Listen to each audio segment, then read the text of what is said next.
உழைக்கணும், வாழ்க்கையில முன்னேறணும் அப்படிங்கிற எண்ணத்தோடவே வாழ்க்கையில ஓடிக்கிட்டே இருக்கோம். ஆனா அதுல வந்து முக்கியமா வந்து நம்ம திரும்பி பார்க்கும்போது நம்மளுடைய ஆரோக்கியத்தை இழந்து நிக்கிற மாதிரி இருக்கக்கூடாது. ஆரோக்கியமும் முக்கியம், வாழ்க்கையில உயர்ந்த ஸ்தானத்தை அடையறதும் முக்கியம். முதல்ல ஆரோக்கியத்தையும் நீங்க பார்க்கணும். ஃபர்ஸ்ட் நம்ம செய்ய வேண்டிய கடமை காலையில எழுந்திரிச்சதும் 1 மணி நேரம் 2 மணி நேரத்துக்குள்ள நம்ம கொஞ்சம் சாப்பிட்டுறணும். டைமிங்கோட சாப்பிட்டுறணும். காலையில நம்ம குறைஞ்சபட்சம் ஒரு 6 மணிக்கு எழுந்துக்கிறோம் அப்படின்னா 8:30 மணிக்குள்ள ஏதாவது சாப்பிடணும். டிஃபனு, கஞ்சி குடிக்கிறவங்க கஞ்சி குடிக்கலாம். ஏதாவது ஒண்ணு அந்த வயித்துக்குள்ள போயிடணும்.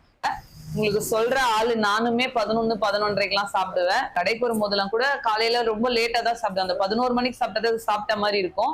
ஆனா அதுல கொஞ்சம் உடம்பு கெட்ட பிறகுதான் சில டாக்டர்ஸோட அட்வைஸ் எல்லாம் கேட்டு அதுக்கப்புறமா டைமிங்கோட சாப்பிட ஆரம்பிச்ச பிறகு கொஞ்சம் தெளிவா இருக்கு. ரொம்ப டயர்ட் ஆகாம தெளிவா இருக்கு.